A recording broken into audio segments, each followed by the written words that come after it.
It is expressly stated in the rule itself, and the purpose is to let brokers know how much they would be paid before they endeavor to do the work, and to find a successful buyer to buy the property. Our expert witness, Dr. Lawrence Wu, testified that these decisions about working with a broker and how much to offer, how much their listing broker will offer to the buyer broker, are decisions independently made, and the NAR counsels and provides guidance that those are decisions that should be independently made between the listing broker and their client based on the client's needs and desires. And therefore, because they're negotiable and because they're an independent decision between the client and the broker, they are reflective of market-driven pricing in a particular area. We also argued, as I mentioned, that trade associations are lawful, despite any argument to the contrary. It is completely lawful for trade associations to promulgate laws and rules that lead to the sufficient marketplace. And that our rules specifically are intentionally pro-consumer, pro-competitive and pro-consumer. We at NAR, you, realtors, are guided first and foremost by Article 1 of the Code of Ethics, which requires you to always serve the best interests of your consumers. And with that guiding light, decisions are made, and they're made on a one-on-one basis between you and your clients. And they're made at the association level when promulgating these rules is what is in the best interest of the clients that we serve, as demanded by Article 1.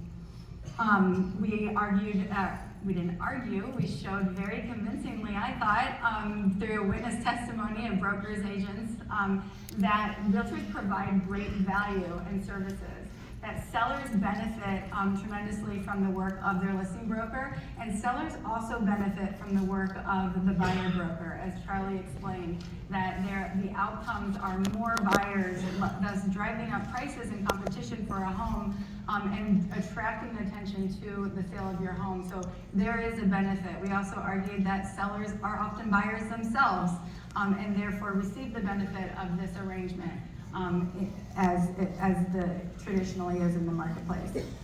And also we presented, we pointed out that the plaintiffs have provided no evidence of a conspiracy, and you'll hear more about that from Leslie as well, but there was really no evidence of a conspiracy shown. And what is evidence of a conspiracy? An agreement amongst the parties to enforce or follow this rule at issue.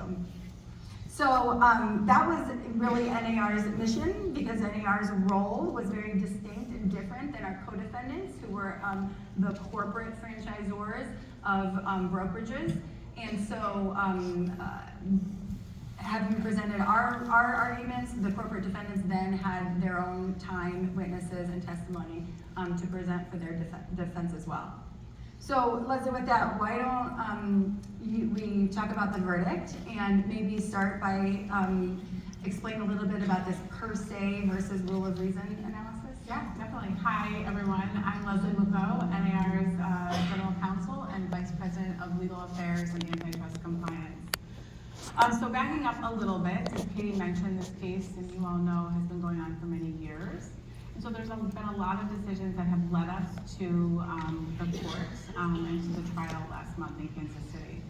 And one of those determinations was that the judge determined that this case and the claims in this case would be evaluated under the per se analysis, as opposed to the more common rule of reason analysis.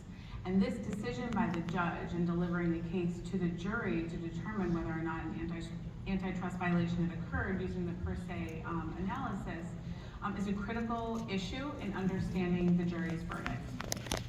So after 11 days of testimony and evidence, the jury began their deliberations, and in those deliberations were tasked with answering 4 questions. The first question was whether or not the defendants had conspired to enforce and follow the cooperative compensation rule. The jury answered yes, which they did. They were to go on to the second question, which was, did that conspiracy have the purpose or effect of artificially inflating, stabilizing, or raising commissions paid by home sellers? If yes, they went on to the third question, which was, okay, well then which of the defendants knowingly and voluntarily participated in this conspiracy?